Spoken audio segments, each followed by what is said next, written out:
presentations don't start with the perfect PowerPoints, the perfect Canva presentation. Presentations start with truly understanding the audience and who you're talking to. Perfect Canva do. What's up, guys? Welcome back to the UX Grind. I'm Chris. I might be a career changer, moving as I did into the UX field, but in my previous education, I have a psychology background, and also I've given presentations and I've been teaching as an educator all across different places in the world. And I had a hard time taking from crafting those perfect presentations and learning how to drive design decisions in my presentations as a UX professional.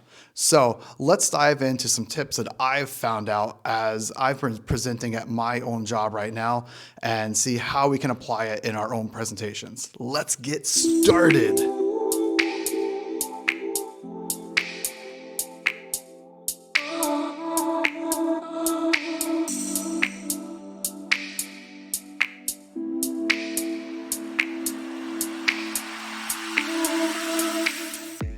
We're always making PowerPoints and we're having to prepare to give presentations. So let's dive into this and see what it means to truly understand your audience and to read the room. And that's it. That's point number one. Read the room. Knowing the people who you're speaking with is the most important thing.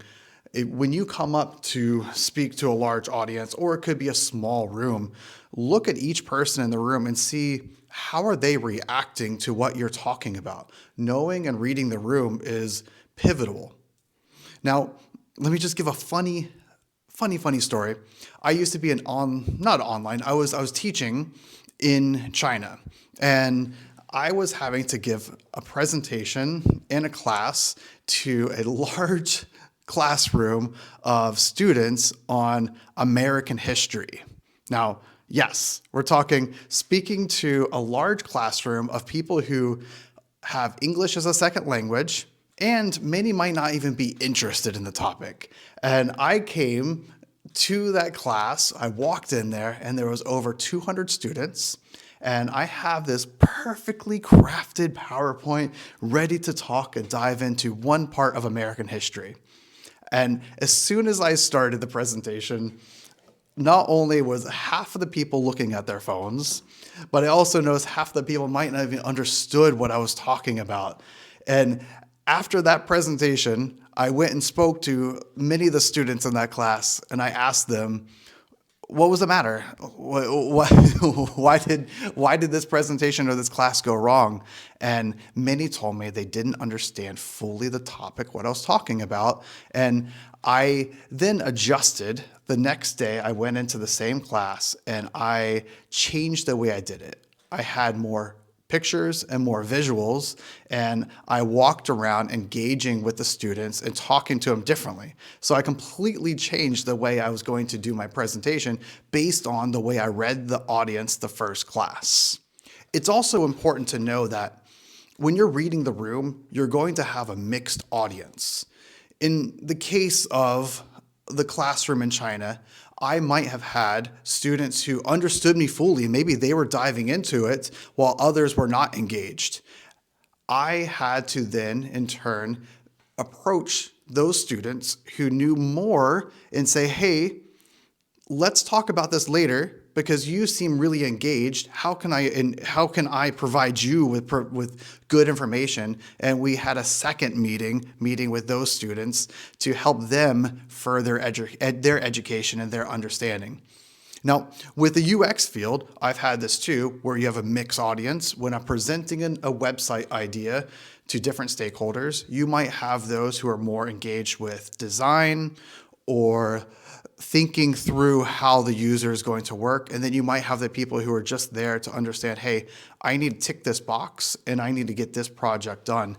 So knowing how to read the different audience is important. So maybe that person who was more designy, I might actually speak to them before the meeting and give them the full gritty and full details. But when I go to give that whole presentation with the group together, it might be I might speak at a lower level talking about the main points of the project, just getting it done. And the person who had that more design background, I spoke to them before, so they were ready and they knew where this was going. Point 2 is match their why. Why is this important? We want to know, what is the audience's main purpose in this being in this meeting? Tom Griever, in his book Articulating Design Decisions, says, he mentions it as get in their heads. You want to know what desired outcome do they want, and what is their purpose for being inside this particular meeting. What I've seen in my own example of my work right now is that same example where I was meeting with a group of stakeholders and I wanted to give examples of amazing user flows. I had a full storyboard designed out, ready to share with the team.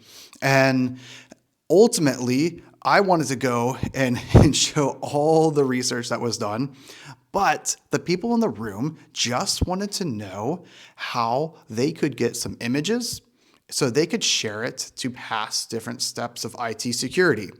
I was thinking they want to see everything and they just had one desired outcome. And this is important to know their why, because this kind of relates also with seeing and reading the room. If you're reading, you can see their eyes, what's kind of going. You can stop yourself while you're in your presentation and ask a question to them. What are you thinking?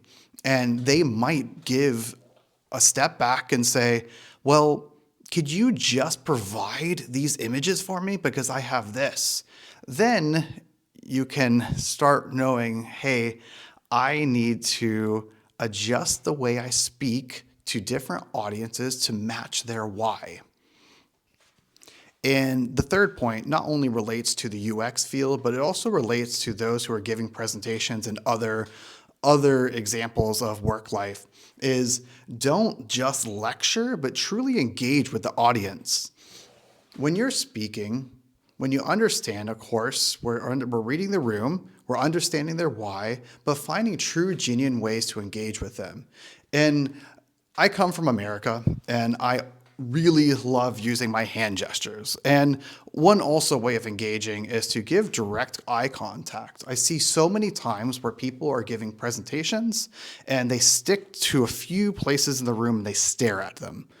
Try working on the way you engage with them, not only to look at each person in the room and speak to them and show them that you care about them.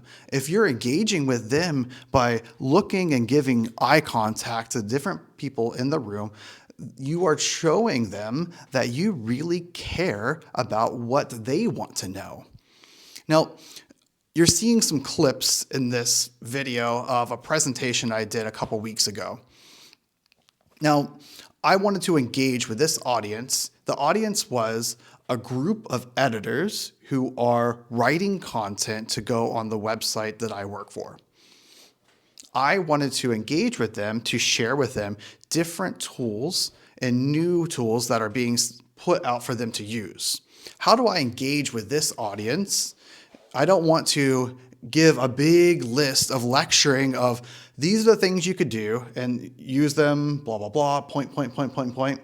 But I wanted to actually engage with them by looking and saying, hey, you can use this AI tool in this way, and then give practical examples while looking at them directly and then ready to answer questions. I know when I was presenting about a certain AI tool, a few people raised their hand and they asked me questions, and I stopped giving my presentation to sit there and engage with that question, and there in turn answer many other questions in the room. And that's part of engaging with the audience. And this goes across the board, but in the UX position, or when you're presenting design decisions, engaging with those people, it's not just giving the perfect user flow, the perfect mock-ups, but it's really showing and engaging why this matters and sharing it with those stakeholders, why this certain design decision really matters, and having the backup of the research that you did and showing it and really showing why you believe this matters and letting them engage with you in this presentation and whatever you're doing. So that is the third point, engaging genuinely with your audience.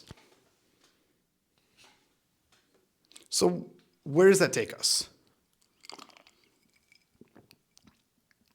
When you're giving a presentation, taking the time to truly understand and empathize with those you're speaking with is key.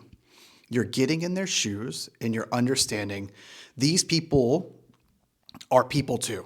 They have problems they might be dealing with. They might be having a horrible day. They don't want to hear you giving a lecture about so many points. They want to be engaged. And this also relates again with that reading the room, looking how people look and feel, and you might have to adjust the way you speak based on reading that room. So empathizing with those users and getting, well, not just users, but empathizing with the people you're speaking with is key because you want to speak to them and you want them to understand what you're trying to sell and tell. So that is it for today at the UX Grind. A little short tips on giving effective presentations and then also engaging with your audience. Next week, the hope and the plan is to start really diving into some little designs. I want to look next week at a certain website that goes into detail about different psychological backgrounds of why things are designed the way they are on the web. And that's where we're going. So I will see you next week on the UX Grind. See ya.